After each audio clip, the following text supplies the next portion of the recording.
I'd like to call this meeting of February 6, 2007 agenda City Council Mayor meeting to get order. We have a Pledge of Allegiance from Miss Kiana Woods. And then we have an invocation by Mr. Danny Dyer, our wastewater plant superintendent. Would y'all please rise?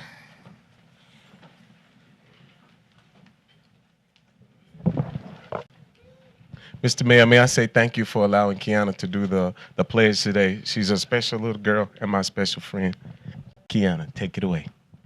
I have a dream that my 4 little children will one day live in a nation where they will not be judged by the color of their skin, but by the content of their kids. I have a dream today. Ooh. She showed us, didn't she? Woohoo! There may be some red faces in this room right now, but we love them anyway. Okay, so now, Kiana, you did very, very well. Thank you for that. Now we're going to do the Pledge of Allegiance, all right? Thank you. And I love that speech. That's my favorite speech, and that's what we need right now. And the Bible says from the mouths of babes comes what? Perfected praise. So we thank you for that. We need more people like you, and I'm excited. So let's do the Pledge of Allegiance. You ready? I pledge allegiance. You want me to help you? I pledge allegiance to the flag.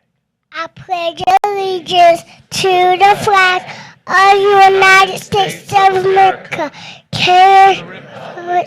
which is stand one nation under God, indivisible, with liberty, justice for all. Flag of America, red, white, and blue. Flag of America, we salute to you. Yeah! You're welcome. Thank you. You did great. Awesome job. You gotta follow that. I know it. Stick this mic right here. How you doing? Good to see you, man. Let us pray. Father, we do thank you for your grace and for your mercy, God, that you have bestowed upon us, and you continue to bestow upon us, God, in the days of our lives. We thank you for the wisdom and the knowledge that you have given the mayor and council and city manager to conduct the business of this city. And we pray that your presence will be in this place, God, and these businesses will be conducted to your glory and your honor. In Jesus' name, amen. Amen. Wow.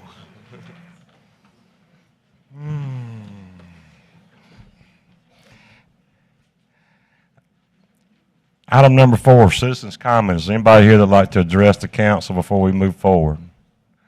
If there is, if you'll come forward, state your address and your name. Please keep your comments 3 minutes.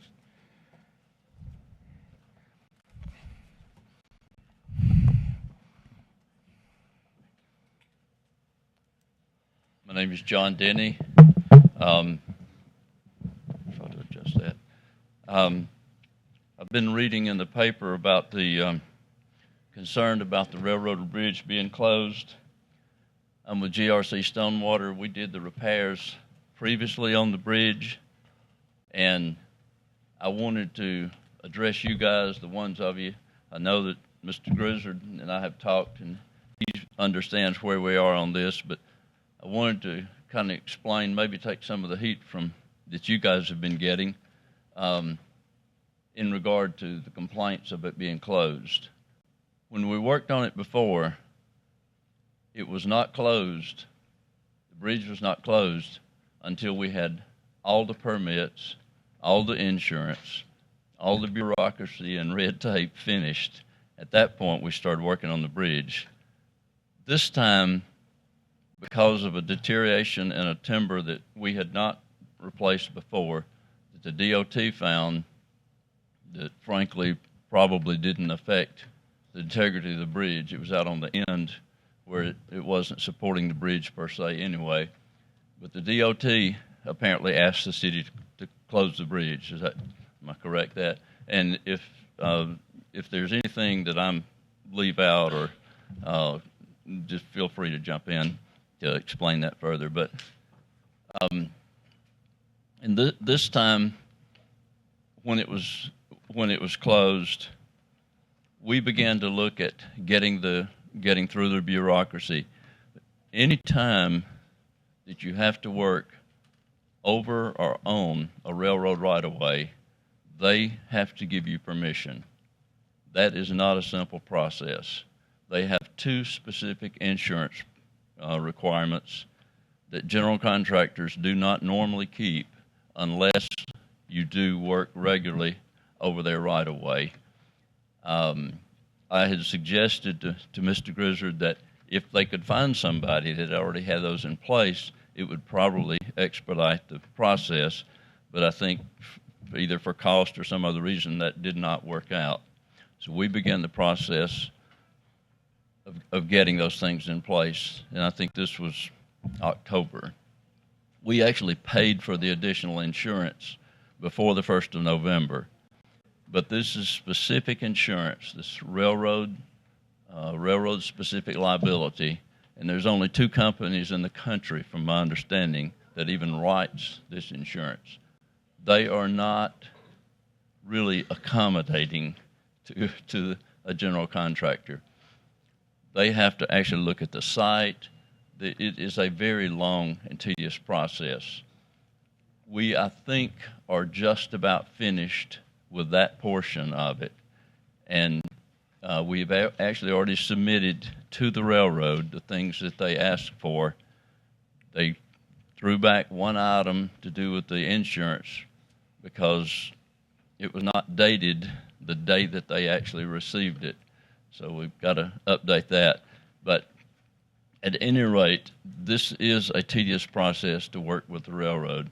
And for those of you, the city administrators and elected officials, I would just say, I know you're catching flack about it. It's frustrating for us.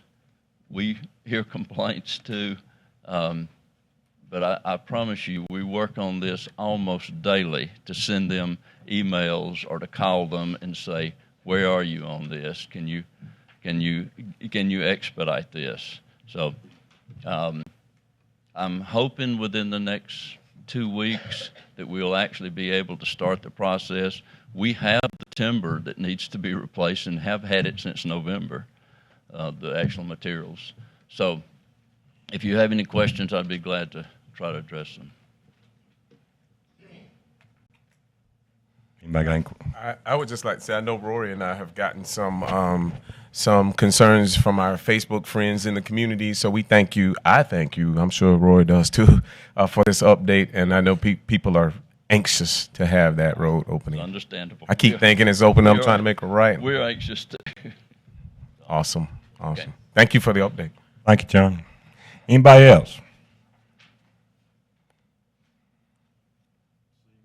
Seeing no hands, we'll move along. Item number 6, approval of agenda items for consideration. Oh, the minutes, excuse me. I'm getting ahead of myself again. Item number 5, minutes, approval of minutes. Before we move on, Mr. Mayor, before we approve the minutes from last time, I have a few things that we may have addressed last time, but I'm not really clear on.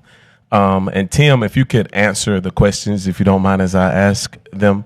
Tim is our city manager. He runs the city, takes care of day-to-day operations.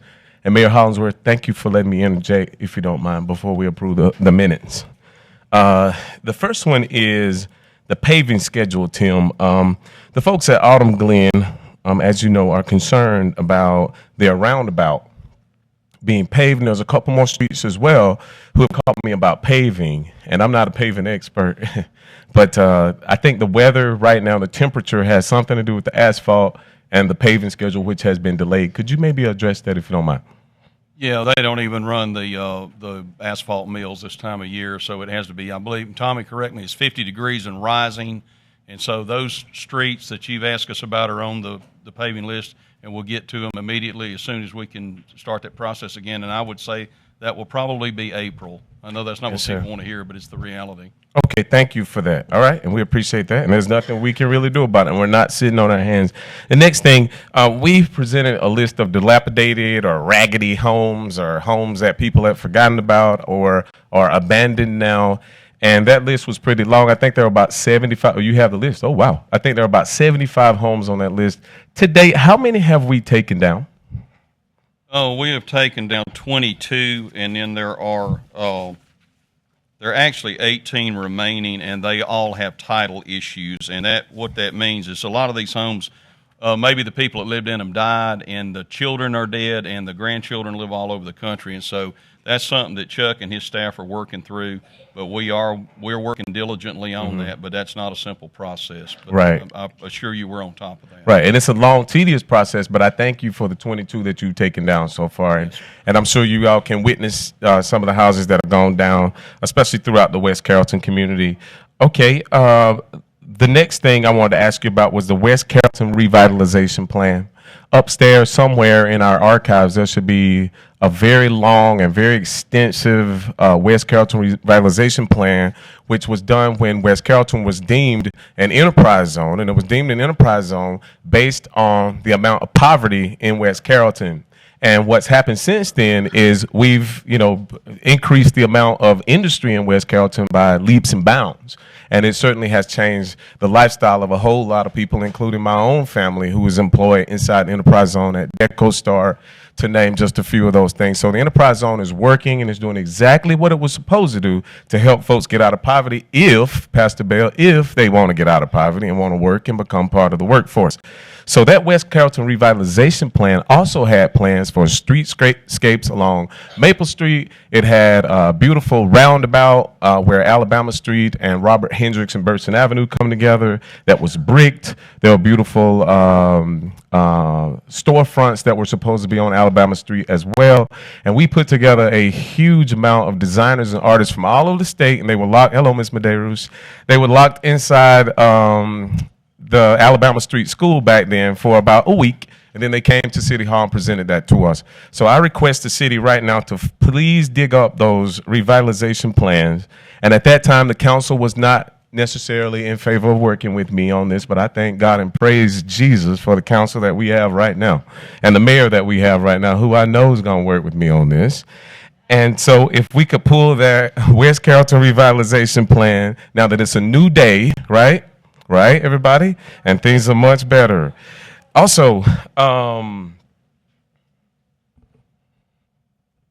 the slogan of Carrollton is, and I put this on my Facebook page, and as Erica can tell you and a lot of other folks can tell you, my Facebook page acts as a sounding board, and I'm so proud of that too. I'll put something on there. Like today I put something on there about the ticker tape parade for Josh and for Jonathan, who are both my former students and both played in the Super Bowl yesterday. Hey, Kristen. And I was pleased to see just a few minutes ago, we're almost at about 500 likes in support of that ticker tape parade.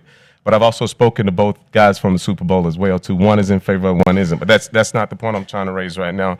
My Facebook friends who are at 5,000, and not to mention the amount of followers I have right now, I posed the idea of changing our live, learn, work, play slogan to a place where everyone can live, learn, work, and play. So we're not only presented, because we are a very inclusive city council up here, and I think if we change it to a place where everyone can live, learn, work, and play, I think our citizens would be a majority in favor of that.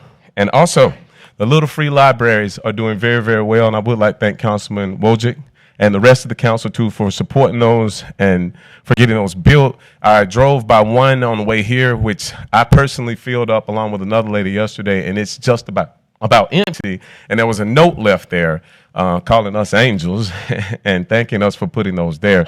So the people are appreciative, but I would like the citizens to know to please call City Hall and not send me messages about, look, because I have them in the hundreds now, the messages about Little Free Libraries and what can they put in them. And I certainly hope, Erica, that Erica, I'm sure I'm sorry, but maybe we could, and I don't know, it may be on our website already, but just a place where people can click and see what to give to the Little Free Library. And it appears that the most popular things are things like canned Viennas or Viennas and crackers. Those are all gone, but the boxed potatoes and things that require some cooking preparation are still in there. So it looks like they want something that they can grab and eat really quickly because they may or may not have a place to prepare those things. And right now, I would like to applaud the mayor, Walt Hollingsworth, and my fellow council members up here who made the little free pantries a reality so we can feed people who need food right away.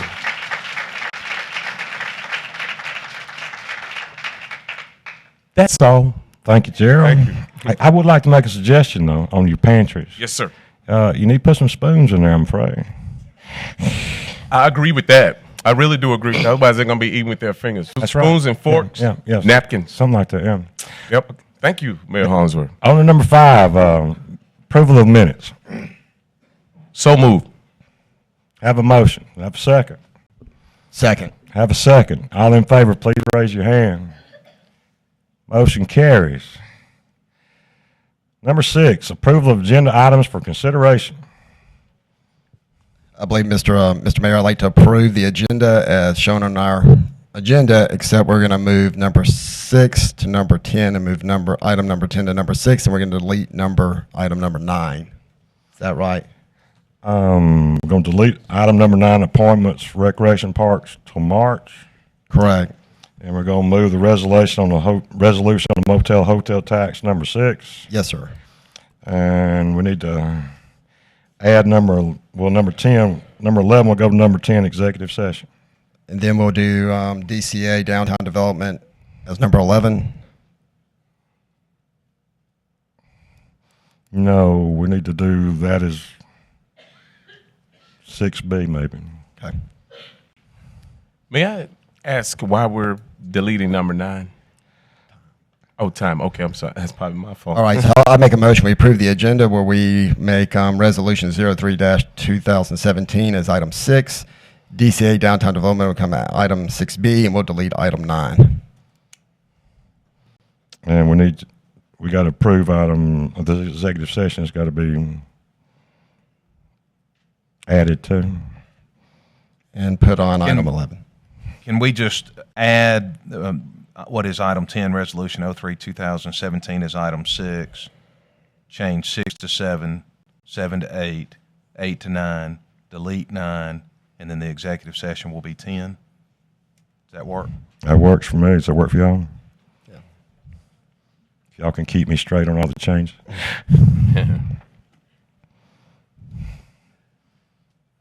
I make a motion that we approve what our city attorney just pronounced. So we're going to remove number 9, going to move 10 to 6. 6 becomes 7, 8, 9, 10 becomes executive session. Correct? Second. Have a first and a second. All in favor, please raise your hand. Motion carries. Mr. Grizzard, Municipal Court Judge, Mr. Lee Smith. I'd like to introduce our municipal court judge, Lee Smith. He's going to just take just a few minutes and describe the scope of his work and what he does for us and how his scope has expanded, and we appreciate him being here. Thank you very much. Mayor Hollingsworth and members of the City Council, I would like to thank you for the opportunity to bring just a brief word or two about our municipal court. Brief being the main concern tonight. I know you have a full agenda. The municipal court of the city of Carrollton is one of 399 such courts in the state. Our subject matter agenda covers city ordinance violations, traffic violations. It also includes misdemeanor criminal cases. And last year or year before, we also included bus safety cases as part of our agenda in court sessions. This past year, the court had over 10,000 cases pass through it. Of those 10,000 cases, 5,000 were heard and decided through judicial decisions. So you can see we have quite a heavy workload. To accomplish that workload, we meet in arraignment once a week and jail court once a week. We have a trial court agenda twice a month. And just this past fall, we added a first appearance agenda, which was originally scheduled for Mondays, Wednesdays, and Fridays.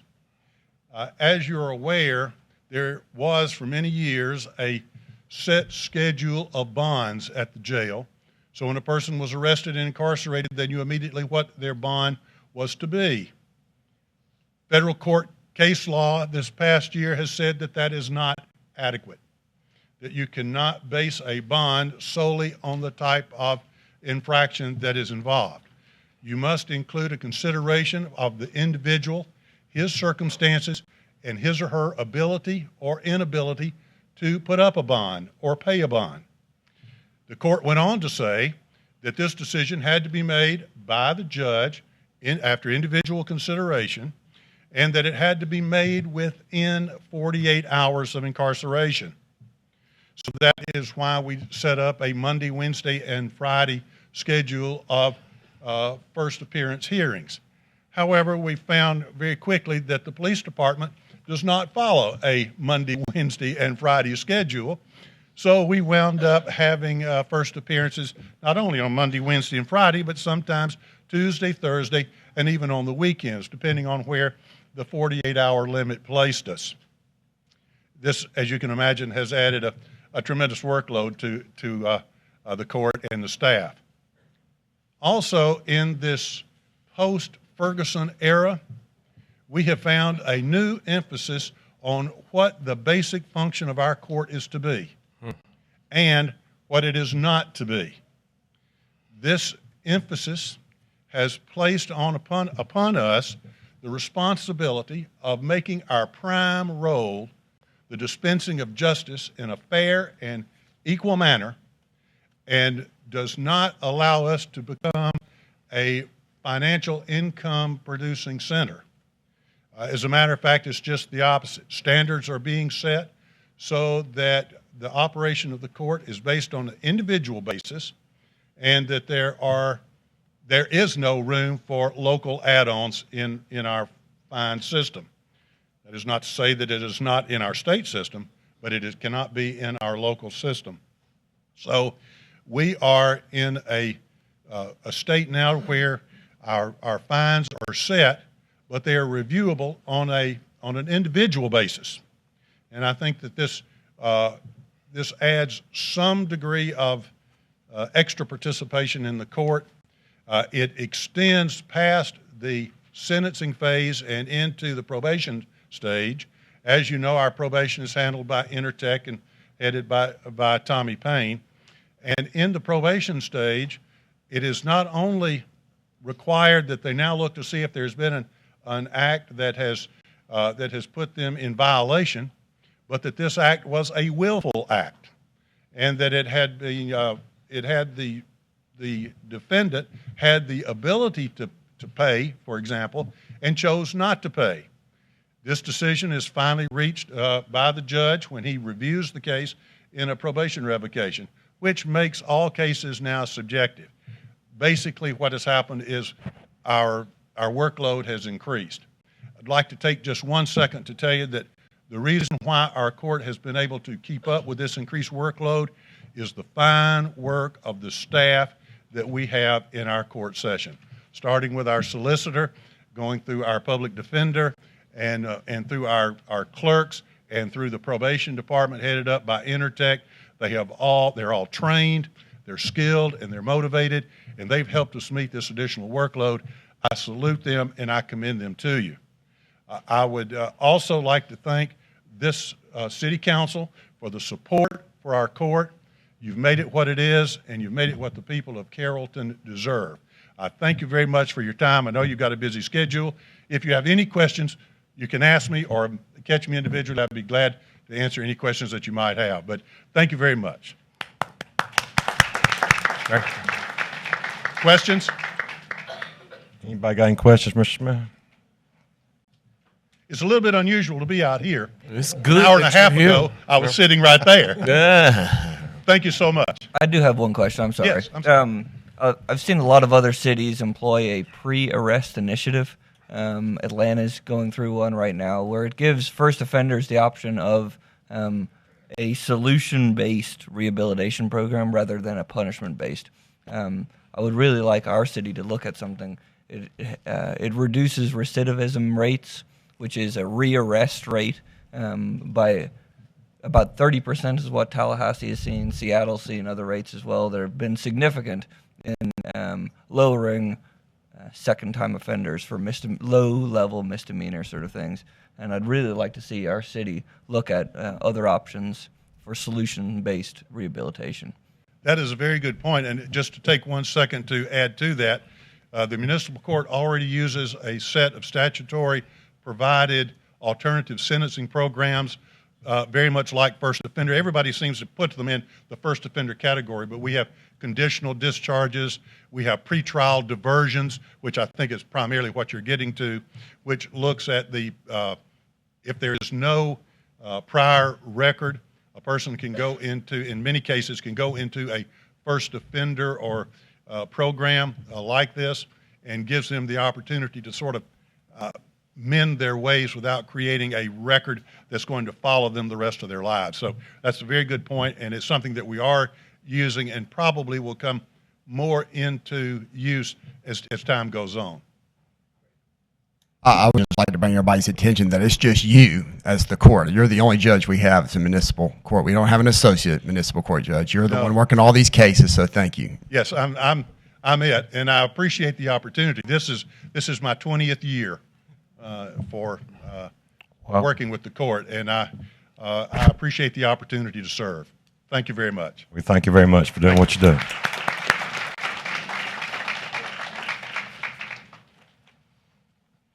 Item number 2, recognition of Black History Month honorees for Lifetime Achievement Awards. Mr. Byrd. Yes, sir.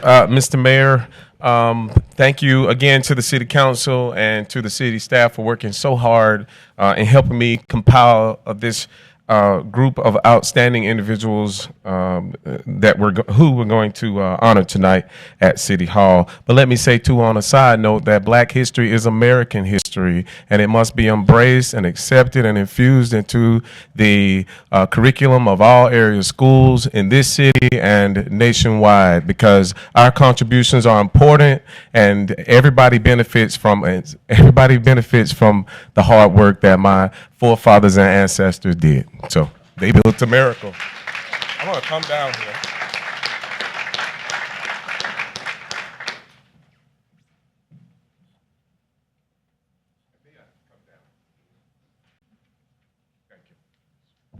I'm not a very formal person, so I'm thinking maybe if I stand here, Mr. Mayor, and I call the names, and if the honorees could come up, and if they need any assistance in coming up, if someone could please help them out in doing so, okay?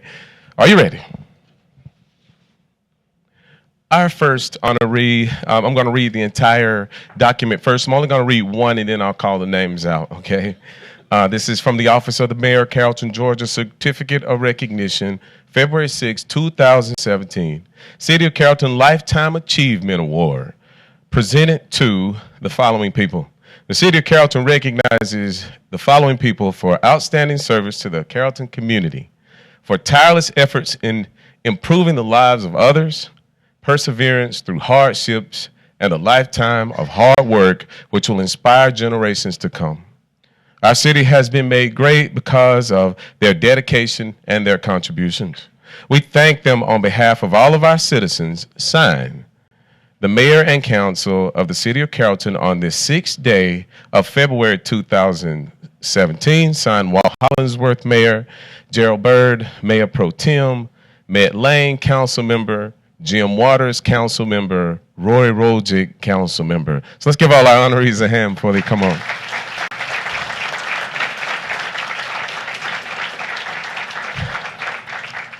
And we'll have you all line up here, and then if the mayor, council, and city staff who's up here with us on the stand will stand behind you when it's time to take the photo, and the honorees will stand in front, that will be wonderful. And I'd love to take pictures or have a picture with each of you at the very end. So here we go. The first person is Daryl Watkins.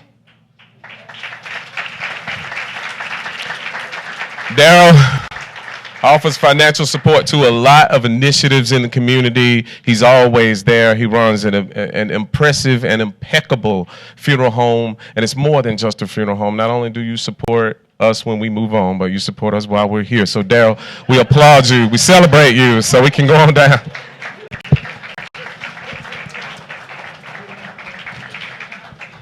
Our next honoree is a good friend of mine. We talk all the time. She coordinates a huge drug walk, and it's easy to talk, but until you walk the walk, your words really don't mean anything. This young lady is a survivor, and she's been drug-free now for a long, long time, and 19 years. She does not mind telling that. Every November, we march through the streets. We march through the streets of West Carrollton hand in hand, screaming to folks to please, please, please say nope to dope. Ladies and gentlemen, Miss Audrey North.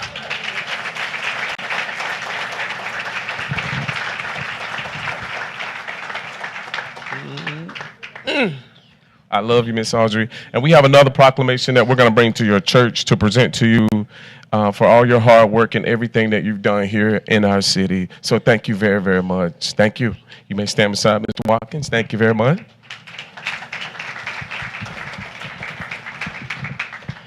And our next honoree is Miss Gladys Hendricks.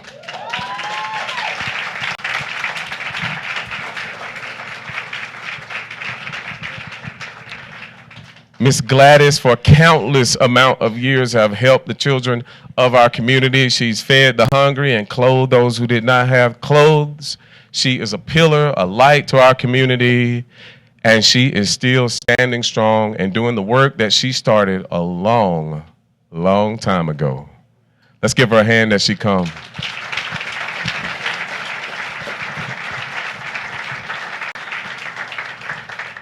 And it wouldn't hurt to give her one more hand as she comes. Come on, people. There we go. I'm coming to you. Love you. And she is 92 years young. Woohoo! And she still calls mama every once in a while. You want to say something, Miss Gladys? Let's say it, baby. For me to say something? I want to say I'm glad to be here. It's a blessing. I am 92. If I live to see the April, I'll be 93. And I would like to say I have housed over 200 kids in my house. Over 200. And I count that a blessing. People ask me, how come you live so long? Now, I didn't have anything to do with that. That was God's work. He spared me 92 years, and it's a blessing to me. And like I said, I really enjoy and thank you all for inviting me. Thank you, Mama Gladys. You can sit right here. We love you very, very much. And those people back there, those are the folks who got your road paved. She called every day about Lambert Street. This is the lady who calls me about Lambert Street. And that lot across the street from her house that sometimes overgrows. So Tim and to the city staff, Mike Green, all y'all, thank y'all for taking care of that. And the street crews as well. Oh, I forgot what I was doing. The next person is Miss Yeah. 37. I don't know how many. 37. Oh, I got great-grandchildren. 37 grandkids. Great grandkids. Great grandchildren. How many here today? Could they stand if you're her grandchild? Stand from Atlanta over there. Children, grandchildren.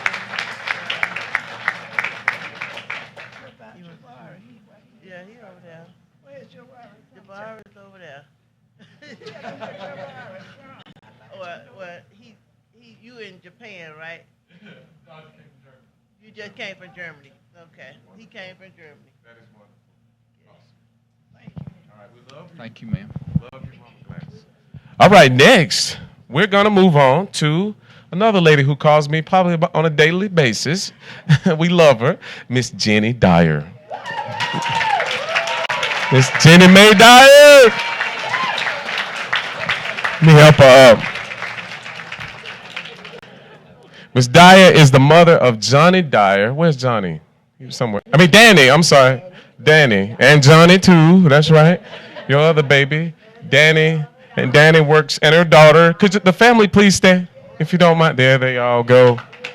Wonderful to have y'all here. And you and I celebrated your birthday in Walmart one year. I forgot how old you were back then, but I'm trying to be a gentleman. You want to say anything? Yeah, I want to say something. Yes, ma'am. It's your, you can face them. It's your turn.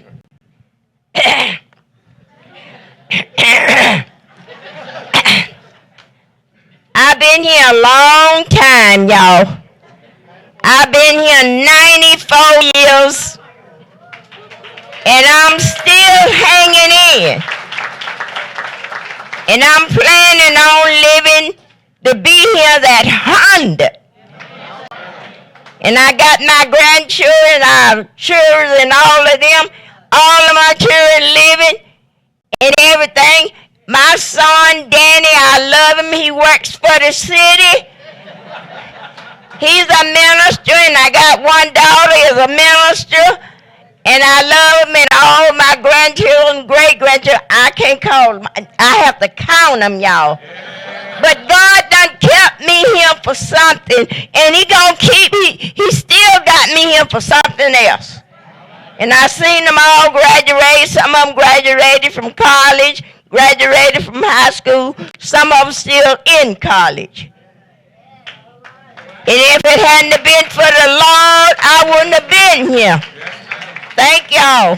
Thank you, Miss Dyer. Come on, people. Miss Dyer, you gonna be all right there with them? Daryl will help you out. Thank you, everybody. Miss Dyer, I'm gonna hand Daryl your certificate, your Lifetime Achievement Award here. Miss Dyer, I'll tell you a funny story. The other day, I was painting with some women in my studio, and I had my phone lying on the table, and you called me, and this lady said, "That's my grandmama." So, small world we live in. Because she does call me a lot, and I love every time you call me. I really do. Please keep calling. Yes, ma'am. You keep that phone handy. The next person we're honoring is the one and only Willie Kate Dallas. Y'all go. Thank you. And she's going to be escorted by her daughter, Miss Jackie Lowe, and your pastor, Jamel Dortch from Clem, Antioch Missionary Baptist Church. Am I correct in all that? Okay, good. Now, Mrs. Dallas was met, you probably remember Alabama Street School. She was our cafeteria lady at the school, and she greeted us every morning with a smile, and she always said, "Good morning," as soon as we walked through the door, and I will never forget her kindness. She was the best friend of my aunt, one of the best friends, I should watch that, of my aunt growing up, and she was much a part of our family, and we're just so honored to have you here today, and so glad that we could celebrate you today. So let's give her a hand too, ladies and gentlemen. We love you. Thank you. And our next honoree met and I attended Alabama Street School. Jim, you did too. You were a little behind us though. The next honoree tonight is Tommy Cook. I'm not sure if she's here. Miss Tommy Cook was a teacher from Carver High School. Is she here? Are you here to, anybody here to represent Tommy Cook tonight? She may be under the weather, but we're certainly glad to be able to honor her tonight, and we'll get this to her. Anybody here to represent Tommy Cook? All right. She was a teacher at Carver High School and Carrollton High School, and my mother's teacher. Carrollton High School after integration, right? But during segregation, she was a teacher at Carver High School. The next person I'd like to honor, when I was a teenager, I had the privilege of visiting Alice Richards in her home, and I remember her calling, David Lee, David Lee. Alice and I were best friends for a long, long time. Were it not for her, I wouldn't be here today. Let's hear it for Mr. David Lee Cook. One of the hardest working men I know. Regina, Lisa, Jet, y'all bring him on up. He doesn't want to come up. Lisa's going to accept it for Mr. David Lee. Ms. Medeiros knows how much.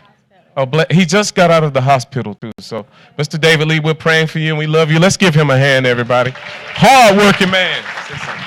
You want to say something? Say something, Lisa. I wouldn't give anything to trade places with my dad. He's my everything. love y'all like family. You know that. Thank you, Mr. David Lee. You are the epitome of hard work and perseverance and not missing a day of work and not calling in, not having all these excuses. So we thank you, and we're so glad that you're a great example to us in this community. The next one is Miss Betsy Cook. Miss Betsy Cook is under the weather tonight, but her granddaughter is here to accept for her. Betsy Cook was also a teacher at Carver High School, but during the time of integration, she became a teacher at Alabama Street School, and she taught my sister, Chevette, over there, and probably a couple more folks up here. So let's give our granddaughter, Brandy.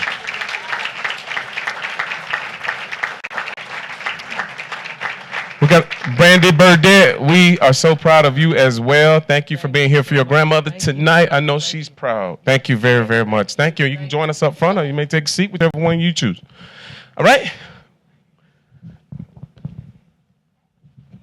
The next two honorees are Reverend and Mrs. Bradley Bell. Let's give them a hand as they come.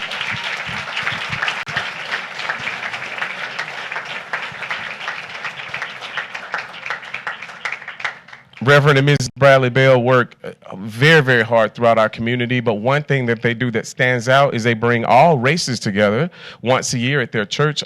The day before Martin Luther King Jr. Day, that night, they bring all the elected officials together to report to their constituents, and we serve God then. We have a good time, and we dance and jump for joy at the ecumenical services for the Reverend Dr. Martin Luther King. So today I honor them and applaud them for their hard work in pulling our community together, and we need more people like you, because you know what? We have more things in common, right, than we do that make us different. The more I get to know white folks, I'm like, you just like my aunt so-and-so.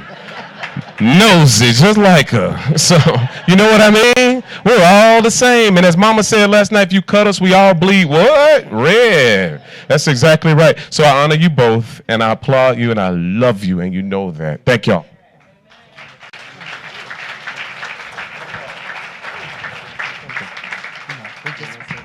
We just want to say thank you to our mayor, Mayor Pro Tem, and the councilmen. Thank you all for giving us this opportunity tonight to be recognized and honored. Thank you. Thank you, Mr. Bird. Yeah, join us up here, okay? Thank y'all. Thank you. And last, this woman knows the ins and outs of City Hall from top to bottom. You want to say something else? Okay, yes, ma'am. No doubt about that. She knows City Hall from top to bottom. She's been here for every single meeting that I've been here. And then before I came here, I've been here almost 16. Well, I'm in my 16th year. She's been here every single meeting of my 16th year. She's the only person from my ward to show up for meetings 99.9% of the time. So she can say whatever she wants to me, because she got every right to do that, because she's been here for the long haul. Listen, she's seen me lose some. She's seen me win some. We've seen folks go to jail up here. We've seen it all, haven't we, Ms. Boykin? We've seen folks die up here, haven't we? She's been there for the long haul. She totally understands what's going on, and I owe you my life. Let's give her a hand, y'all. Miss Annie Boykin. Come on, people. Come on, people. And she brought her daughter with her. Miss Betty? Oh, you're the niece. Oh, your daughter is over there. You want to say something? Yeah, I'd like to thank everybody. I'd like to thank God first. I thank this city council. I thank the city council. I've been coming to city council for 59 years. I started out with Mayor Robert, Mayor Tracy Stalin, Mayor Tim, all of them. And then, Mayor Gerald Pilgrim, Mayor Garner, and now Mayor Hollywood. I thank God for just letting me be here. I don't know how many more years, but I've lost my limbs and I lost my sight. But I thank God. God's still keeping me day by day. Thank God. Let me tell you why I picked you. Because you know what? She may only have one leg and she cannot see, but she still makes her way to these city council meetings to keep us in check. And sometimes she makes me mad. I mean, she really does, right? And sometimes we don't agree, right? But I'm still proud of you and I still love you because you have kept me in order up here. And you should do that. And more citizens should do that to their representatives as well. And then maybe we'll get something done around here, right? So let's give this young lady a hand, y'all. I love you all. And let's give all of our honorees a hand tonight. Thank you all. Y'all want to take it? We're going to do a quick picture. We may have to do one separately with them and then one with everybody here. Thank you all. And to Mayor Hollingsworth, too, and to the rest of the council, too. I know this takes a lot of time, but my thing is I'd be remiss if I did not celebrate these people tonight. And there's no point in sitting in that seat if I'm not going to speak up for what is on my mind and what I feel is right in my heart. Otherwise, I may as well just go home. So thank y'all for having me, and I love each and every one of y'all. And thank you to the honorees for being here tonight. Let's give them all a hand. Thank y'all.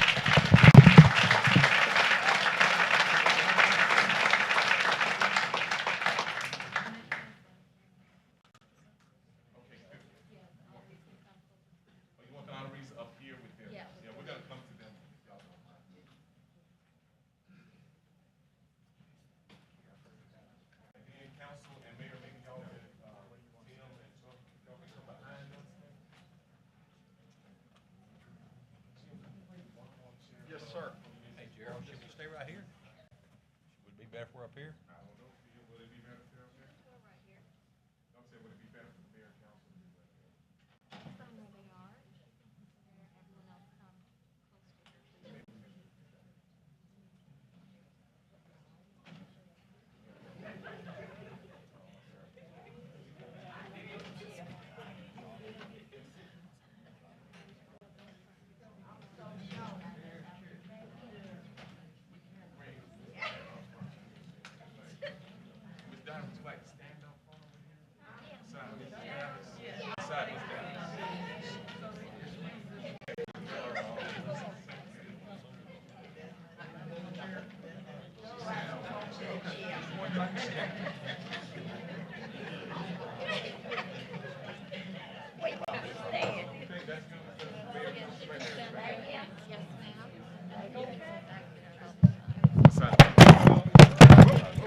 Hey.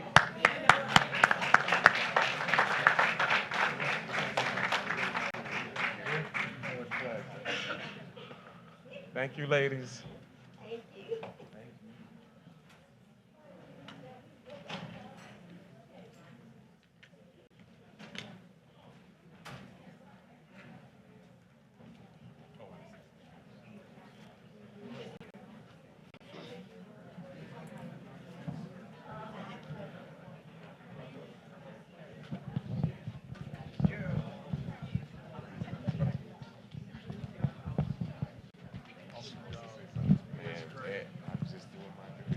And I would encourage everyone to stay if you don't mind, please.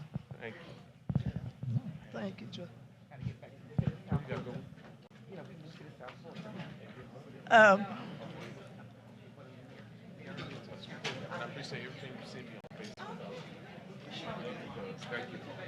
Joe.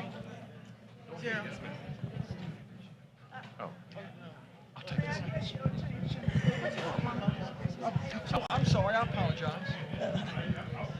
I would like to say something, please. What you gonna say? Speak, yeah, real close. Okay, can you hear me now? I want to see the mayor of the town. I've been in Carrollton a long time, and I don't know who is the mayor. I don't know him from anybody else, but I want to see our mayor. Can you stand up? There he is right there, Mayor Hollingsworth. Thank you. I've heard a lot about him, but I had never seen him. And thank y'all. Another thing I want to thank, but I may not ever get to do it anymore. Around Christmas time. And I want to meet the mayor too, because Mr. Carroll died, and I didn't get to go to his funeral, and he was my good old friend. They say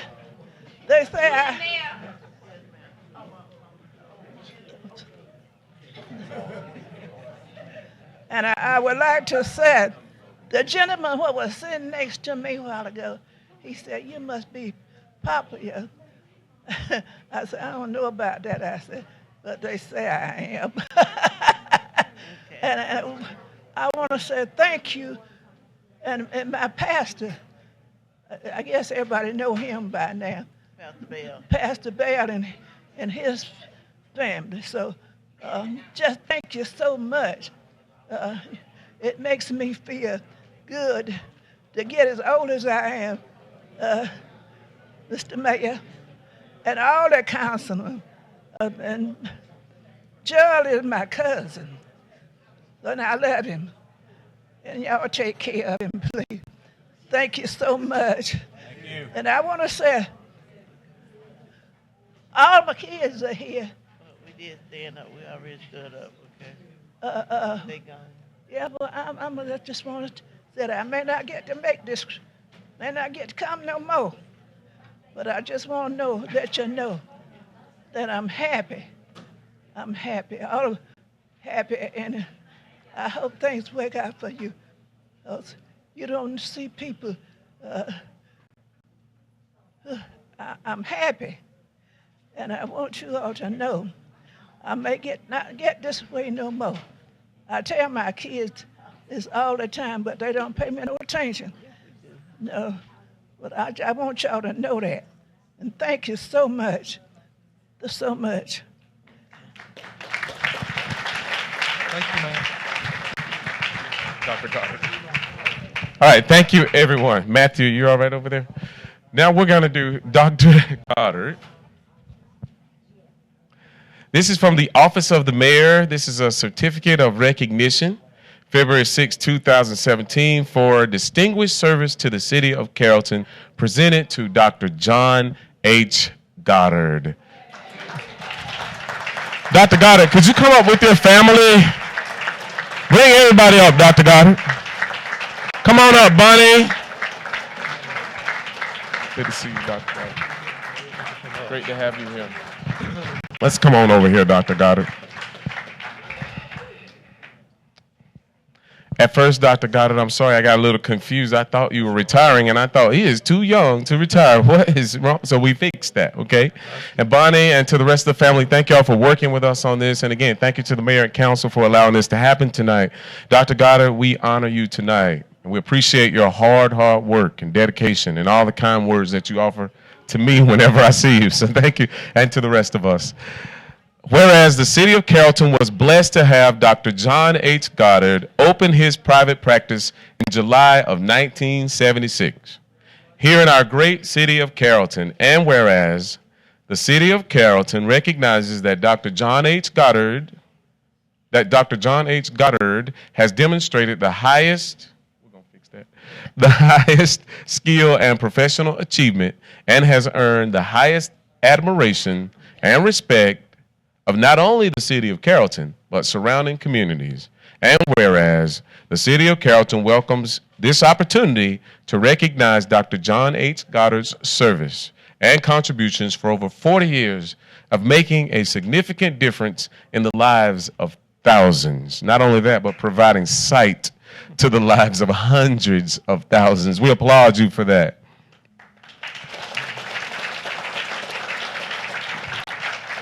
Now, therefore, I, Gerald Byrd, as Mayor Pro Tem of the City of Carrollton, on behalf of the Mayor and Council behind me, citizens of Carrollton and this community, do hereby offer to Dr. John H. Goddard this certificate of recognition for over 40 years of that's my lifetime, of distinguished service, signed this 6th day of February 2007. Gerald Byrd, Mayor Pro Tem, City of Carrollton, and it contains a city seal. Let's hear it for Dr. Goddard, everybody.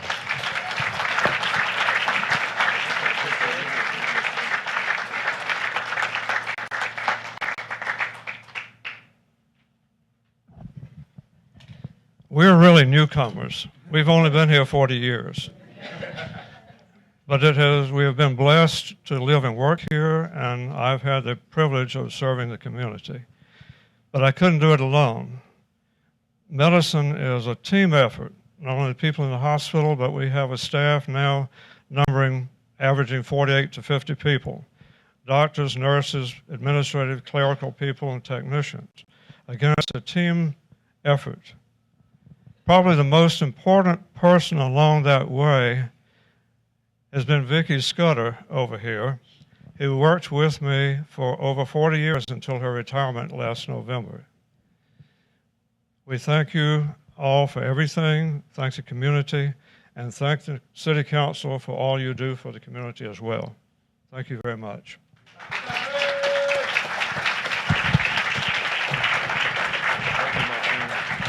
We're going to correct that as soon as we leave. Okay, thank you. Thank you, Dr. Goddard. Thank you all for being here. And Vicki, thank you for being here too. I remember you. Thank you.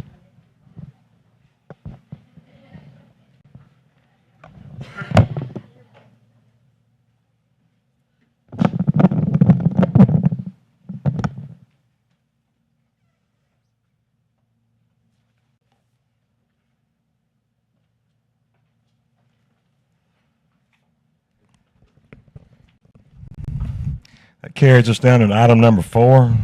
Erica, proclamation, May 2017, Carrollton, Georgia Bike Month.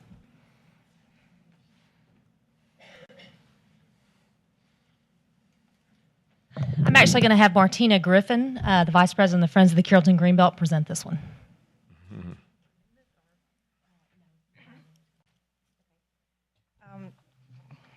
Good evening, everyone. We would like to ask you to proclaim May as a bicycle month in Carrollton, Georgia. The League of American Bicyclists we are applying to with our bicycle-friendly community application has been celebrating Bike Month since 1956 in May. So we would like to follow that lead and get a few educational events and some information out there for people to start commuting a little bit more on bicycles and basically learn how to do it safely. So that's basically it. I don't know if everybody's seen the bicycle share that's been just released on Friday. There's 50 bicycles all around town. I've ridden it about 3 or 4 times already. They're very easy to use. They're easy to get around town, and it's just a brilliant addition to our city. And I think this is just another step to creating more walkable and cyclable community.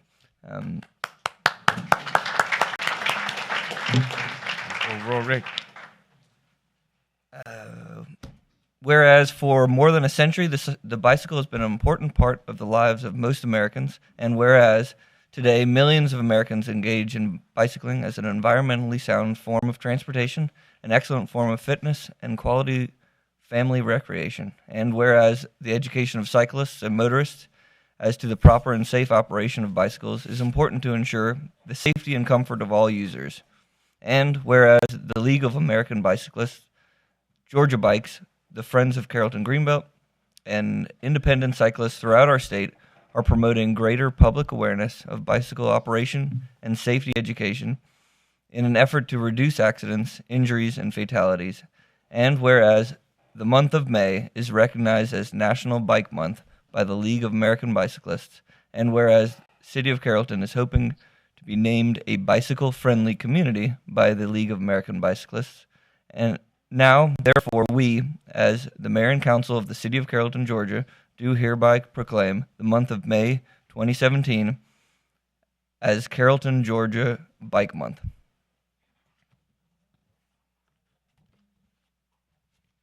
That's it.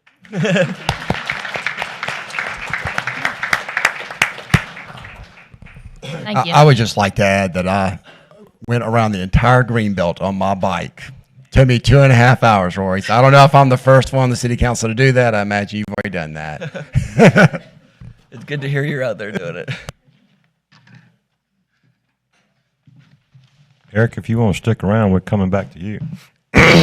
Number 5, site plan amendment request, City Station, Maple Street property location.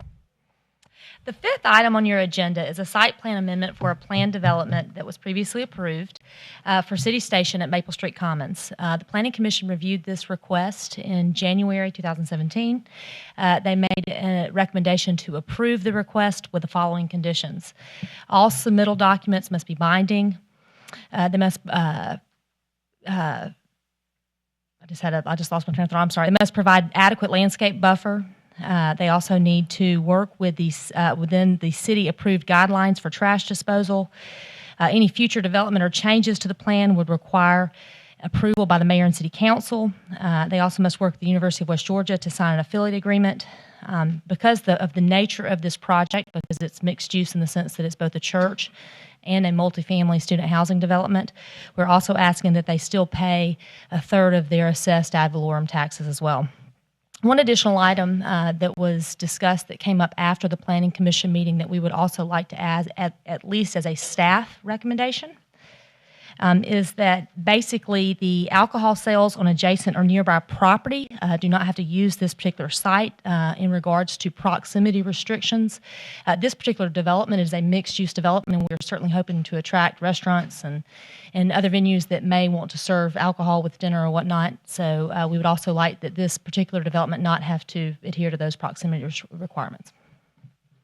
I'm here for questions, and then we also have the developer here if you have any questions for them. Anybody with any questions? I just have a few questions for Chuck. Chuck, as a special condition number 5, that the developer shall sign an affiliate agreement with University of West Georgia, what happens in the event the University of West Georgia doesn't have authorization from the state to enter into this agreement? What's the recourse for the church?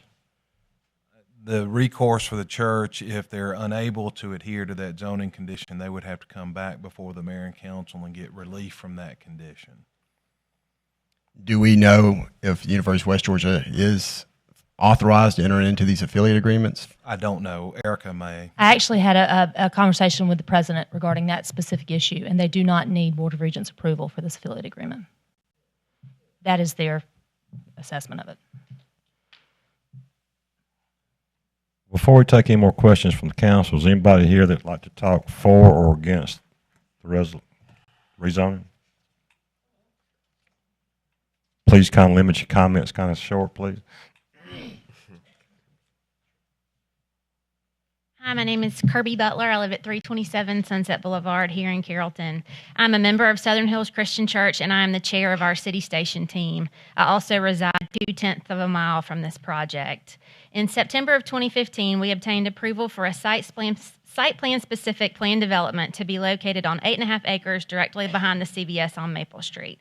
We're here this evening to request a change to the site plan. In finalizing our architectural plans, it became apparent that we could not build the 216 beds originally proposed and maintain our budget of $15 million. We are proposing a reduction in beds from 216 to 64. Reducing the number of beds resulted in a reduction in our proposed square footage and footprint, which are the only significant changes to our previously approved site plan. Our program of work has not been altered.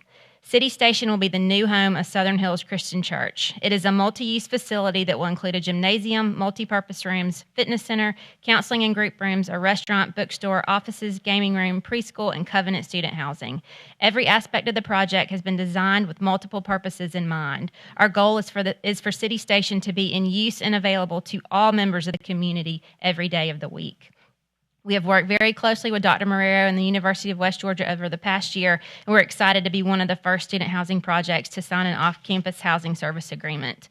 Housing will only be available to students with clear background checks and current student ID. Dr. Marrero is a strong advocate for City Station and is in full support of our efforts. His letter of endorsement can be found in our application package. The maximum budget for our project is $15 million. Construction and permanent financing has been obtained through the Solomon Foundation, a $350 million church extension fund that has provided financing for hundreds of churches across the nation.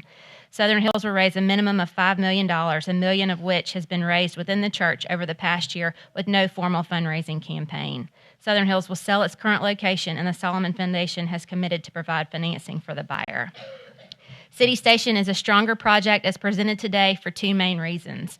First, reducing the number of student housing beds will ensure high occupancy. And secondly, our lender is a nonprofit ministry whose sole purpose is to lend funds to expand the ministries of churches like Southern Hills. As a church extension fund, they have far greater flexibility and capabilities than a traditional lending institution. They are committed to the vision of City Station and will ensure the facilities remain church-owned and operated. I've been a banker and commercial lender for the past 14 years and a resident of Carroll County for the past 12. During this time, I've developed a love and appreciation for our community through a multitude of professional and volunteer opportunities, the most exciting of which, for me, has been the City Station project. As a commercial lender, I run cash flow models and evaluate business plans and proposals on a daily basis. This project has been thoroughly vetted and is a proven model that will only enhance our community. I'll be happy to answer any questions you might have. I would just like to say I'm very excited about this project, and I think it'll be much better than looking at a red dirt field and a whole bunch of tires and trash. Amen. Yeah. Anyone else? Let's have a few. First, what made y'all reduce it to the 64 beds, not 54 beds or 74 beds? That was purely driven working with our architect. So the student housing piece is very important to us, and we wanted to make sure each unit was competitive. So there are 4 bedrooms per unit, and we asked the architect to start with those. So based on our footprint and the parameters we've got there, we came up with 8 apartments per floor and 2 floors. So that gave us 16 units, 4 units per apartment, gave us 64. Are there any other sort of developments like City Station, either in Georgia or nationwide? Yep, so there's a very similar one at Purdue University. It's got every element just like what we're wanting to do. It's called Faith West. It opened in 2013. Their student housing has 120 beds. It's been 100% full since it opened, and they maintain a waiting list. There's another church that I've personally visited right outside Detroit called 242 Church. It's a community center. It's got every piece of this except the student housing. And our lender has told us that this really is the way churches are moving. Our desire at Southern Hills is to put our assets to work. We want to be good stewards of what we've been given, and we don't want a facility that sits empty 5.5 days out of the week. So a lot of other churches across the nation are moving to the same model. As to you're going to have a restaurant and a bookstore. Mm-hmm. Are these going to be, lack of a better word, kind of your traditional business model? I mean, they got to So the support restaurant, themselves. Correct. The restaurant will be a straight lease, so the church is not going to operate that. And we've already got a very established restaurateur in town who is working with us on that. So we feel very good. That's going to be very successful. The bookstore is really more of a resource center. We haven't put any revenues in our projections, only the expenses. So there's really no burden there that the bookstore will need to service. Kirby, I haven't seen a covenant agreement yet. I imagine, I don't even know if y'all have drawn one up yet. Okay. But it seems that it's going to mirror what is already at the dormitories on University of West Georgia, the regulations. I imagine y'all not going to allow tobacco, alcohol possession, illegal drugs, overnight guests of the opposite sex, probably require a student ID to even get in the complex, just like the dormitories. Absolutely. Have there been any surveys done of the West Georgia students to see if there's actually a demand for this sort of, I hate to call it restrictive housing, but elective housing, yes.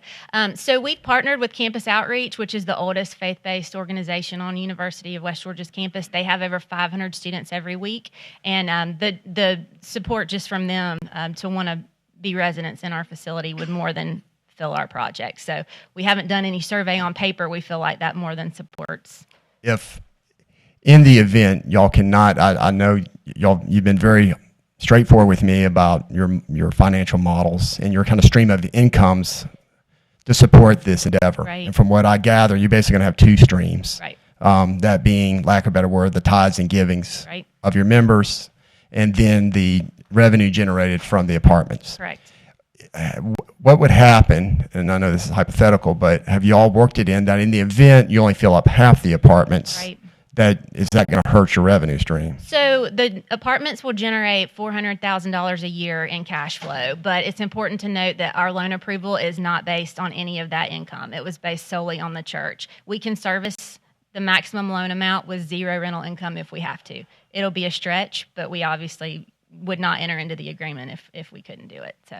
And entering into the student affiliated or the affiliated agreement with West Georgia, you're basically saying the only residents you're going to allow will be students. Absolutely. So if you don't get to full capacity, you're not going to be able to put in a non-student into those your... units would be empty. Okay. Anybody else? Thank you, Kirby. I just want to say, it's not a question. I'm excited to see multi-use spaces in town with restaurants below, apartments upstairs. There is a need for multifamily in town, and this I just see as more of like a themed sort of housing. So I'm excited to see, and I hope you guys all the success. Thanks. For what it's worth, our architect actually has a master's in urban development, and so he's been very helpful in putting all those pieces you just talked about in place. Mr. Mayor, can I have one more question? Sure. This is not for you, Kirby. I'm sorry. It's for the city manager. Mr. Grizzly, can you just briefly, under 30 seconds, explain what a tap fee is and then what the anticipated tap fee is going to be for City Station? A tap fee is a way that the owner of a building reserves capacity at the water and wastewater plants, and those plants are extremely expensive, and the cost of construction has gone up, and the tap fees for this facility will be a minimum of $210,000, a maximum of about $245,000. That will depend on the drawings when we see the actual drawings. Is there anyone here wanting to speak against? 4? We were already on the 4 side. I'm sorry, Miss Sue. Nobody invited me to do this, but I just feel sort of called to say something about it. I feel this very deeply, and I'm not a member of that church and have no kinfolk, so I don't have any vested interest in it, but I really and truly am impressed by what I've heard. I've been to all the meetings, and I appreciate Mr. Lane looking into this on behalf of the city. And that I think you're doing your, what do you call that, due justice or whatever you're supposed to do. What? Due diligence. See, I don't know what I'm saying.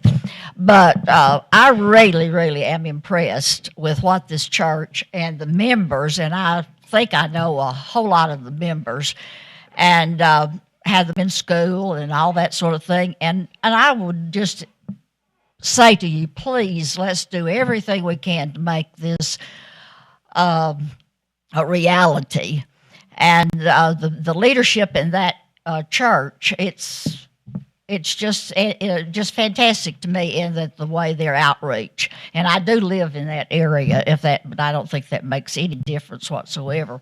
But for what it's worth, from an old lady, and I'm 80 years old, in case y'all want to know. So, thank you, Ms. Medeiros.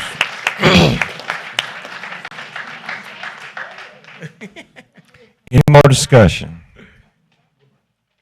Hearing none, I assume you're ready to vote. So can we get a motion?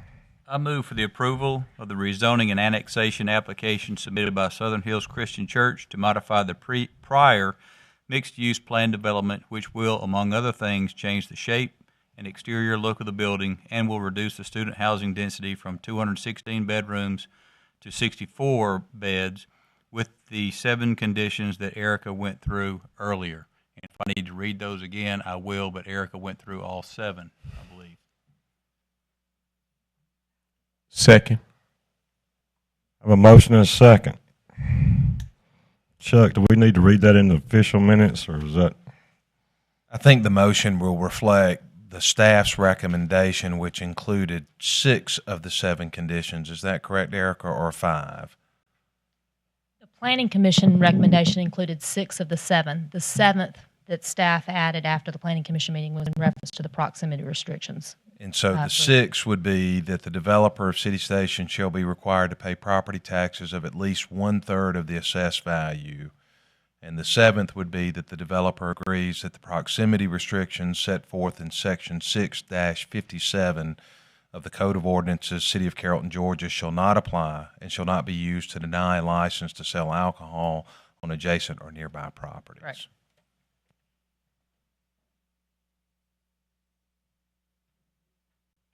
Everybody happy with that? I'd just like to make a real quick statement, Mr. Mayor. This is in my ward, and I'll be quite frank. I've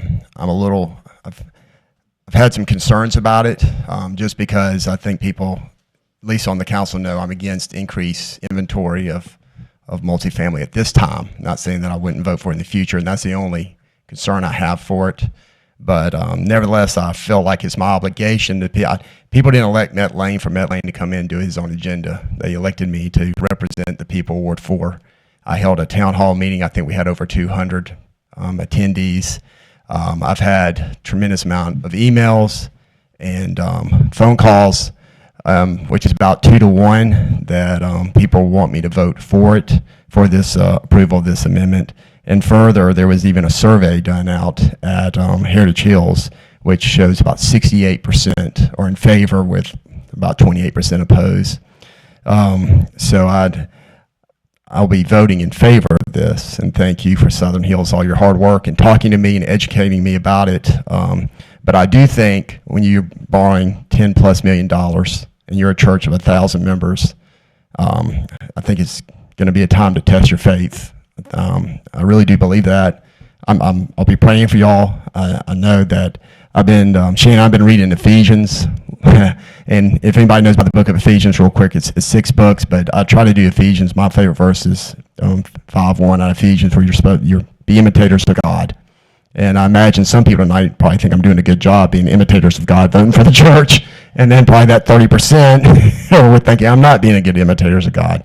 But I just hope that everybody at your church, that if times get tough over there, I imagine y'all will stick together and do that tithing. And I know I'm a strong believer in that. And but you'll have my full support if this passes. I imagine it will. And as I told you, you'll be in my ward. You'll have no greater defender or protector of your church than me. I can promise you that, okay?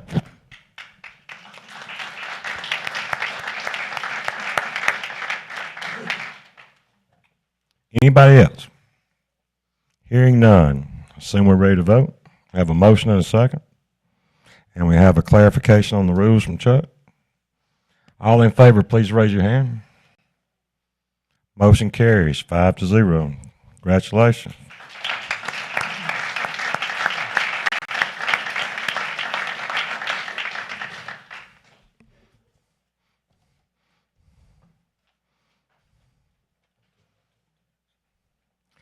That brings us up to the resolution 03-217 hotel motel tax. Tim, this is you. Oh, thank you, Mr. Mayor. As you know, you passed a resolution a few months ago for this same issue, and we received notification back from legislative staff at the Capitol that they wanted the wording changed on this resolution. This takes a unanimous vote, and you all have to sign it for the legislature to go forward with this increased hotel motel tax. I'm going to let Chuck explain what the change was as I pass this out. Essentially, we were contacted by Legislative Counsel, who is the attorney that represents the General Assembly, and in the resolution that y'all adopted back, I think it was November, we actually broke out the entire 8%. This is how the entire 8% hotel motel tax will be allocated. Legislative Council asked us to simply reflect in the resolution how the 3% additional tax, moving from 5% to 8%, how it would be allocated and not the entire 8%. So it's essentially a form that they prefer. And frankly, rather than argue with him about it, it was easier to just bring it back to y'all for vote. But that's the only change, is that it reflects how the 3% will be allocated and not the entire 8%, which is what was set forth in the prior resolution.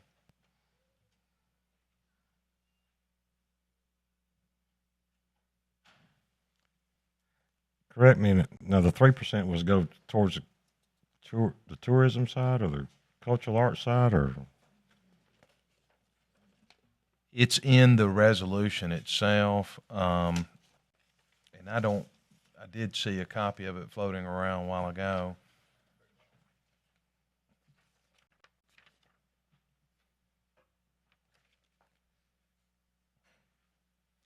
What it provides is that 50% of the increase in the tax, so 1.5%, will be used to promote tourism, and then it sets forth renovations to the Cultural Arts Center, spur from the Carrollton Greenbelt and Adamson Square, corridor and gateway improvements, and a community branding campaign.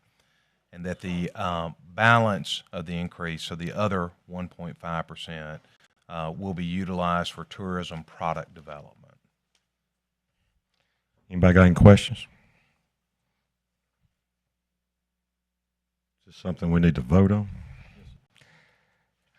Have a motion we accept. Make a motion we approve Resolution 03-2017 as distributed to the mayor and the city council. First, I have a second. I have a second from Mr. Rourke. All in favor, please raise your hand. Motion carries. Takes us down to number 6, DCA Downtown Development Revolving Loan Funding. Is that right? We buggled things around. Yeah. Be number 7 now, but it's, yeah. Resolution 2-2017 is for your approval for the applicant Jason and Laura Colquitt, who are the owners of the building located at 306 Rome Street. Most folks refer to this building as the old Napa building. It's been vacant for some time. They purchased the building, and they have made an application to the Georgia Department of Community Affairs for funding from the Downtown Development Revolving Loan Fund. As you know, this building has been vacant for some time, and it's in need of renovation. Their total project cost for this particular renovation project is $458,000. That also includes the purchase of the building, I believe. They are requesting $183,000 from DDRLF loan funds from the Georgia Department of Community Affairs. You may be aware the city is not on the hook for this funding. We really serve as a funnel or a conduit for this financing through DCA. The applicant is here if you have any questions about their specific project, and I'm also here to answer questions as well.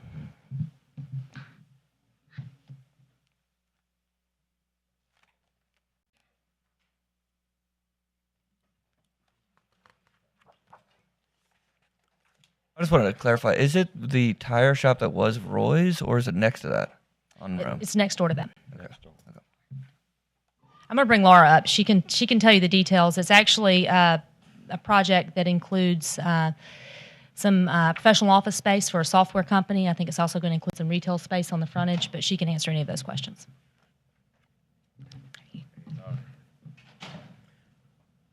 Oh, roll. What sort of retail space is planned for the area, or are you just looking to renovate and then look for? For our particular part that we're purchasing, it's going to all be office space, software development, and then we're condoing the building. So there's one section of it that will be retail space, but probably just one retail space, and that's not the part that we own.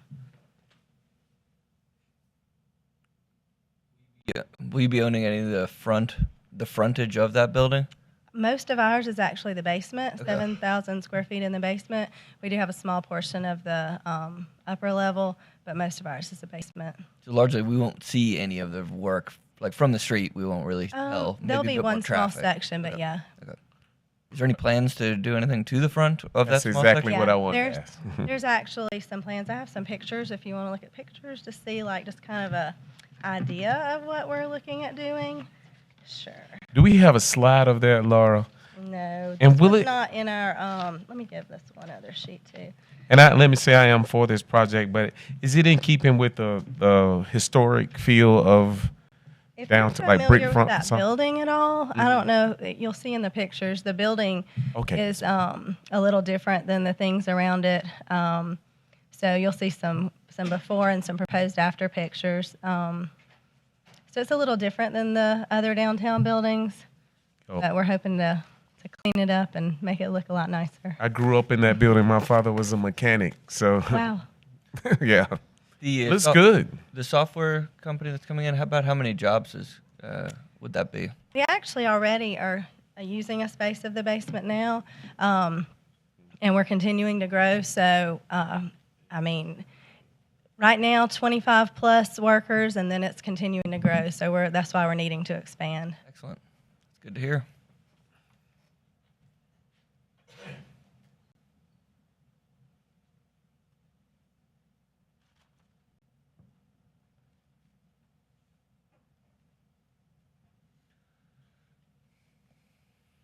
Thank you for coming up. Sure. Any more questions? Can we get a motion? I don't have a question, but I have another comment. I just want to say thank you for what you're doing for that part of town. Do you want to make a motion behind that? Let me look at the item. Could you remind me what number we're on right now? Okay. I move we approve resolution 02-2017 Downtown Development Revolving Loan Fund. I have a motion. Do I have a second? I have a second. Any more discussion? All in favor, please raise your right hand. Motion carries. Tim is coming back to number 7, 215-216 City Audit Presentation. Thank you, Mr. Mayor. I'd like to introduce Mr. Chris Hollifield, who's a CPA with Rushton and Company. They are our auditors and have been. This will be the second year they've audited the city. I would remind you that audits run a bit behind, so this is the year that ended June 30th, 2016. So half of this audit year was under your administration. We're very proud of what we've accomplished. I know that Chris is going to explain that, but you will see the number of comments that were made drastically reduced, and we consider this our report card. So thank you, Chris, for being here. Thank you, Mayor and Council, for having Rushton and Company having us back to do your audit this year. This is the end result. This is the bound audit report here. This is where you'll find all our opinion letters in here and the financial statements of the city. We're not going to read every page of that for sure. So we're going to look at a short presentation here. I'll keep it just as brief as I can, but I do think there's some important things to gather from here. You know, to begin with, the city is in great financial shape, and you'll see that as we go through the numbers. We've made some improvements during the year, and we'll flip through the slides on here. We're on the appropriate page now, the audit opinion. So when we go through the audit, the financial statements are presented to us and presented by the city. Those are the city's responsibility. Those financial statements are responsibility, and what you hire us for is to provide an opinion on those financial statements, that they are properly presented to any reader of those financial statements and according with general accepted accounting principles. We've issued what's referred to as an unmodified opinion. That's the opinion that you want in our profession. I would just refer to that in my own terms as a clean opinion for the city. On slide 2, when you receive your monthly reports and you're looking at your budget to actual reports, you're looking at probably mainly the general fund. You're also looking at the water and sewer fund, the sanitation. You're looking at those individual funds. There are a couple of reports in here, the statement of net position, the statement of activities, where it combines all those funds of the city. So in business terms, if you think about a balance sheet and income statement of the entire city, that's where you'll find those, and you don't receive those on a monthly basis. They're only consolidated and combined like that as an annual basis in this audit report.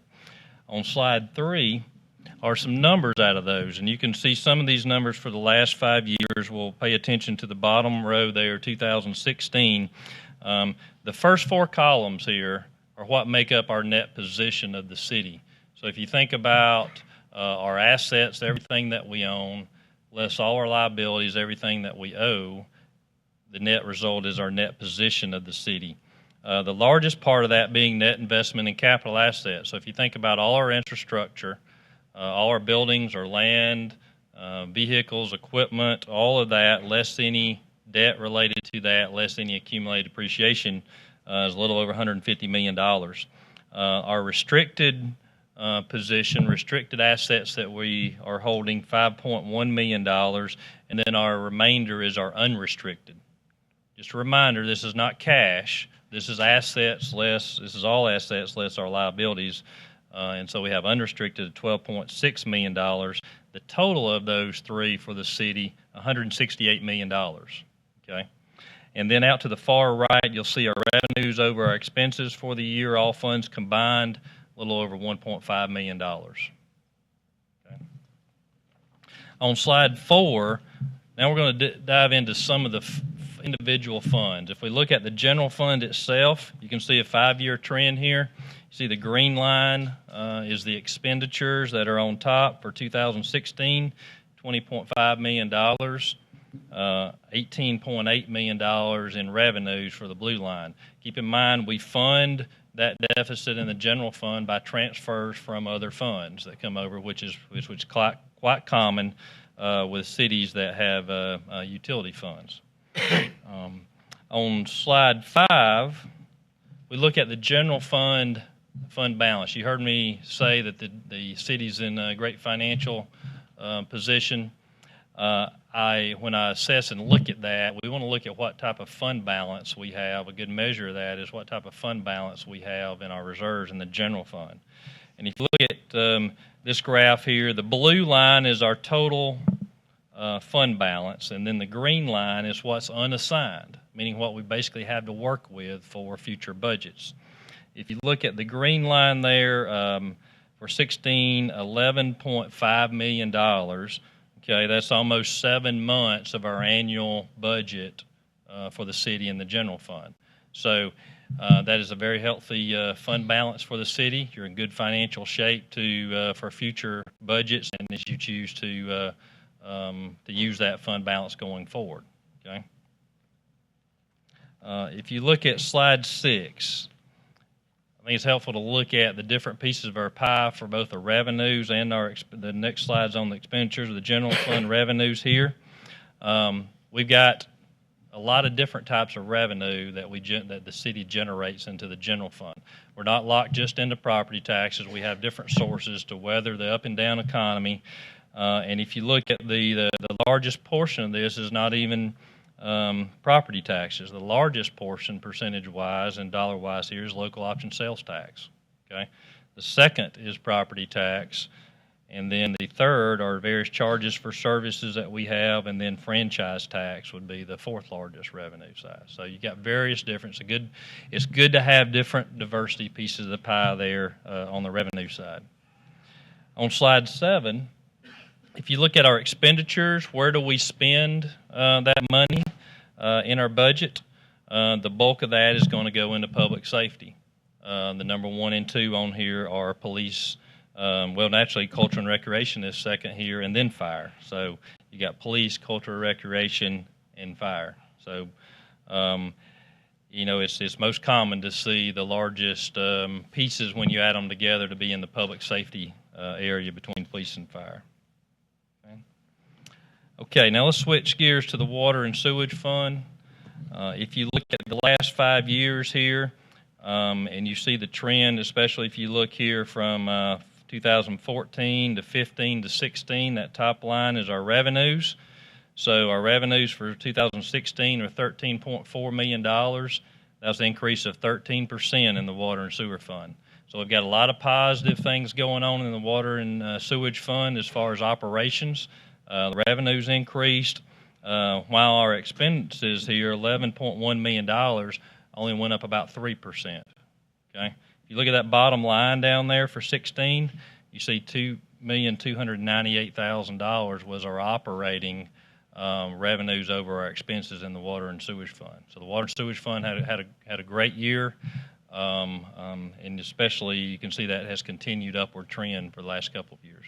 Chris, I want to stop you a moment and point out what's a very boring number to some people, but a very exciting number to me. A healthy debt service coverage ratio is like 1.3, and ours is 9.64. So there's almost 9 or 10 times what we need. If you're looking at say a GFA loan or something like that, you're gonna need to qualify for that to be, I think it's 1.15 now is the qualification for debt service coverage. So 9.64 is amazing. And that includes depreciation. So without depreciation, which is a phony number, it's even better. Well, and the 9.64 is already adding back the depreciation. But if you look at the bottom line, the operating income, that $2,298,000, that's including depreciation. So you are fully funding a very large number of depreciation, non-cash expense in there. So you're generating a lot of cash in this fund. Okay.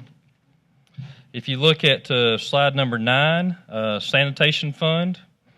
If you look at the top number in our revenues, is $4,131,000, pretty flat, up just a little bit from 2015. Our operating expenses increased from $3.4 million to $3.8 million. The three areas I attribute that to most is landfill fees that we're paying are up significantly in fiscal year 16, so were vehicle expenses, and then we had some increases in salaries in that fund as well that increased those expenses. So if you look at the green line at the bottom, our operating income in this fund actually went down for the year, ended up at $287,261. Okay. Which again, to show a profit in your sanitation fund is very good. We have many of our city clients that this is a break-even fund or worse for them. So I think you're doing well in this fund as well. Okay, slide 10. There's two other letters that we issue in the audit report. This second letter here is our report on internal control and other matters. So if we had some weaknesses or deficiencies that we wanted to report to you, you'll find those in the report on page 110 and 111. We also issue a separate letter that you have in your in the front of that blue-bound report, audit report as well, where we issue all comments. In other words, we may have some deficiencies that would basically be at a level that they need to make it into this letter that's bound in the report. And then we may have some other management comments that are more suggestions for improvement type things. And all the comments would be in that separate letter that's outside the report. So like Tim alluded to at the very beginning, we have, last year we had 12 comments that we went through. We're down to 5 comments. So there's been significant improvement. Those comments increased. And of those 5, we had a discussion with management as we were finalizing this. Of those 5, several, if not all of those, have already been corrected as well at some point during the year of the audit. Just some of them were still outstanding at some point during that 12-month during the audit, so we repeated those comments in there. So management has jumped on our suggestions and comments from the prior year and corrected those and shown significant improvement. On slide 11 is our third letter that that's in the report. You'll find on page 112 and 113. Anytime a government receives more than $750,000 or more in federal funds, federal grants, there's another layer of audit here called a single audit, where we're required to look at the internal control and compliance on those material federal dollar programs. Okay, the city qualifies for that, And so we have looked at those on certain grants that were received by the city for federal dollars, and we have no findings or anything to report, no noncompliance or internal control problems with any of those grants. Okay, last slide here, and I just want to mention a few things to you. During this year, there was GASB 72 was adopted by the city, and you say, what's GASB 72? It's a fair measure value of how we look at some of our investments. It had very little effect on the city, but you will see some additional note disclosures. Didn't really affect how we value things and carry on our balance sheet, but did require some additional disclosures that are new to this year's report. And then GASB 77 will be implemented, will be required to be implemented by the city next year, the fiscal year you're in right now. Okay, that's going to require governments to, it's referred to as the tax abatement disclosure. In Georgia, we know these tax abatements to be tax incentives for economic growth and industry. And in Georgia, there has to be a transaction that causes that. A lot of times you'll see these through some development authority. That'll be like a leaseback type transaction. That's what usually generates these tax incentives to various industries or a company. And so when you have those, then if the city has any of those, you have decreased your tax revenue for those industries. Okay, or for that business. And so this requirement here will require the city to disclose those tax incentives in its financial statement disclosures so that the reader of those financials can tell how much property tax revenue is not included in the numbers. Okay. That may or may not be a lengthy piece for the city of Carrollton. We haven't quite looked at that. Depends on how many or if any of those you have. But gathering that information needs to start now because it takes a little while to sometimes pull that information, especially if you have some of those. Okay. How finite is this report, or I don't know if finite is a word, or minute? How deep does it go? Does it go down to, say, receipt books? I'm just wondering how in-depth the audit is.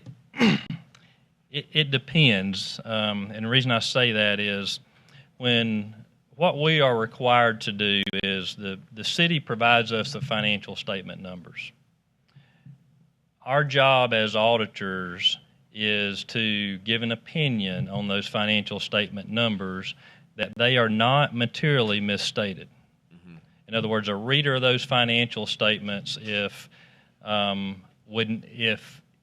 not materially misstated, would not make any other decision than how they are.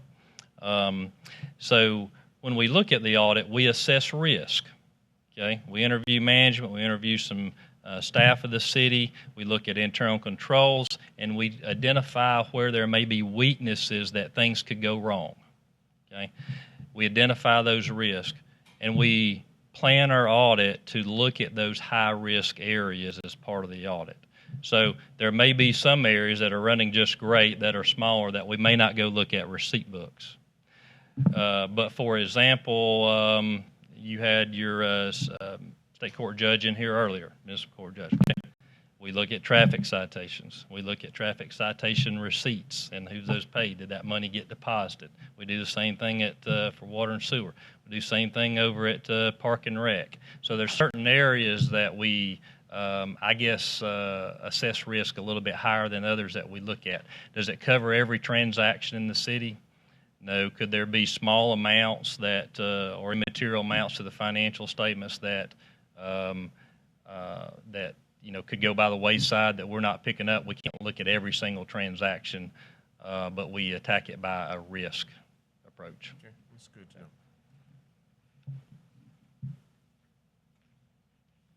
Answer any questions.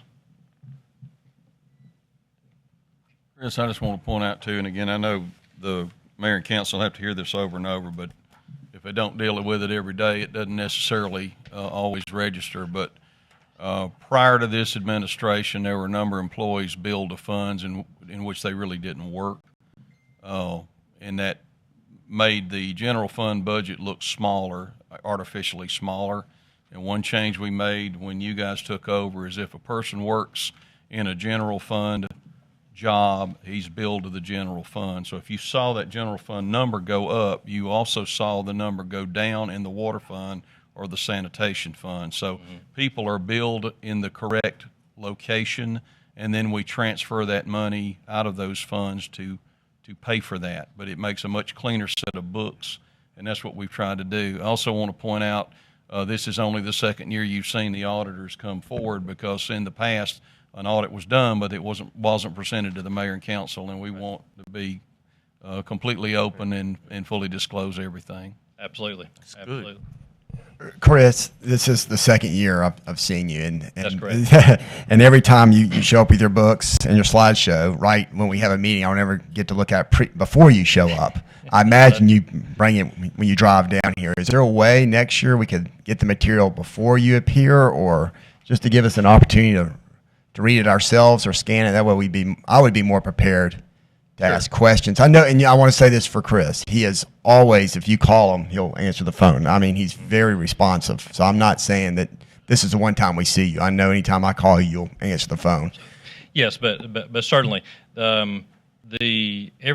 that you have here, including the book, the city has electronic, and so it just needs to be put in your packet earlier before we come, I guess, to see that.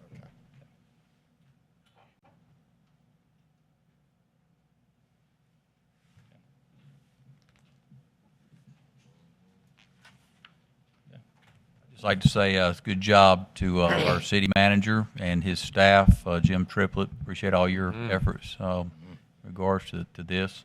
I'll say this sort of the same thing I did last year. I don't understand a lot of the finance and accounting side of this, but I'm sure you do. And from what you said, it sounds like we're doing a pretty good job. So yeah, good job, staff. Your staff does a good job. We have, like I said, this is the second year that you've kind of had a new eyes on this, even though we've had some of the same staff you've been using in prior years with our team. We have asked Jim and the city to make several, you'd probably say a lot of changes in just how we're doing things, not wrong or deficiency things, but just how we feel like things flow better in the financial statements, easier to handle things in finance to make it go a little smoother. And so Jim's done a good job in implementing a lot of things that may or may not even be seen or talked about as we go through this. So as you get a chance to look through that information, if you've got any questions whatsoever, don't hesitate to give me a call anytime during the year. That's what we're here for. We communicate with Jim all year long, not just during audit time as we need to talk about things. So he knows where to find us and be happy to address them. I'd like to echo what Jim said. Thank you to all of our department heads, Tim too, for really maintaining our budget. And what I love to hear is we're in great shape. After looking through all this whole thing and scanning through it in the short amount of time we've been here, the one thing I really stood out is we're in great shape, we're in great shape, we're in great shape. So thank you to all our city staff at all levels for really being good stewards of our taxpayers' dollars. I really appreciate that. Thank y'all. Chris. Y'all have a good night. You too. Thank you, Jim.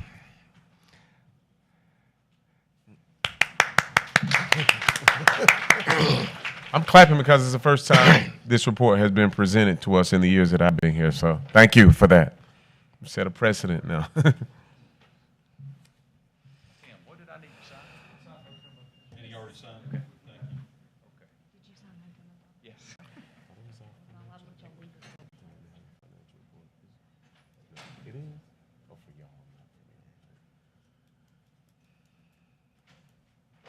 Item number 8 is 2017 election fees and dates, I guess, Jim?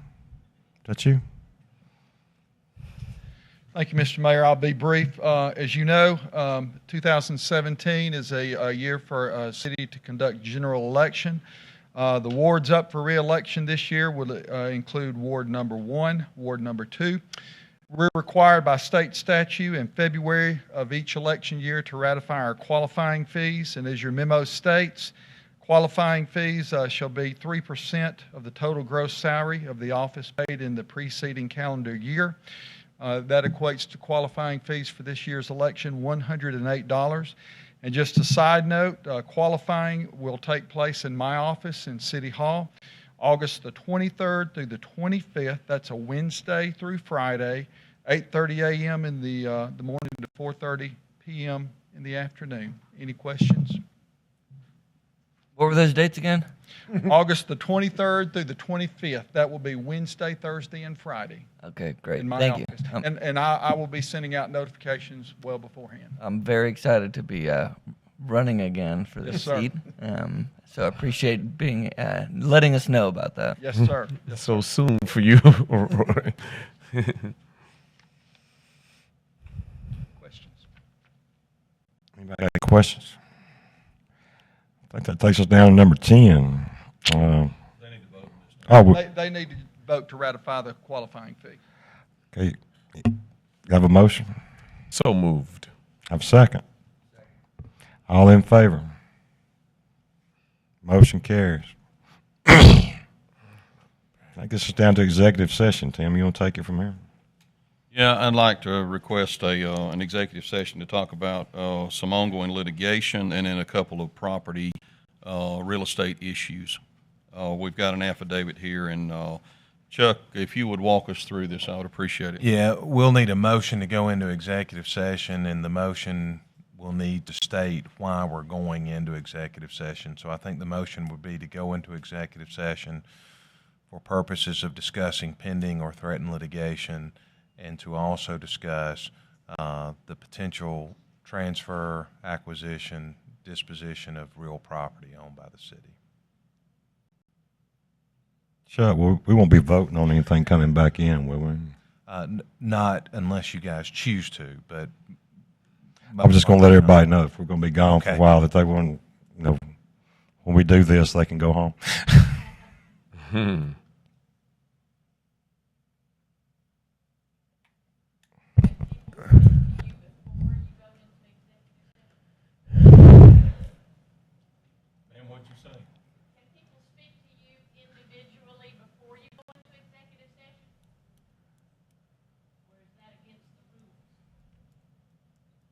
It's not against the rules. You mean as we're leaving the room, or to address the council as a body?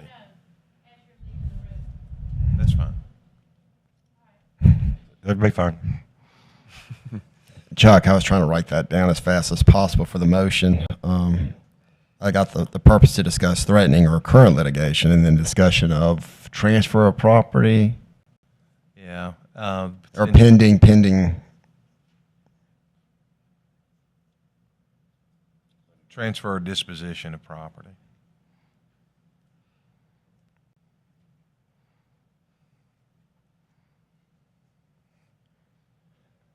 I move that the mayor and city council go to executive session for the purpose to discuss threatened or pending litigation and discussion for the transfer or disposition of property.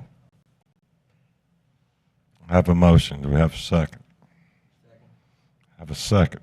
All in favor, please raise your hand. Sure. All motion carries 4-0. At this time, we'll have to sign some papers, but y'all are all welcome to cut on out. We'll be gone for a little while, I'm afraid.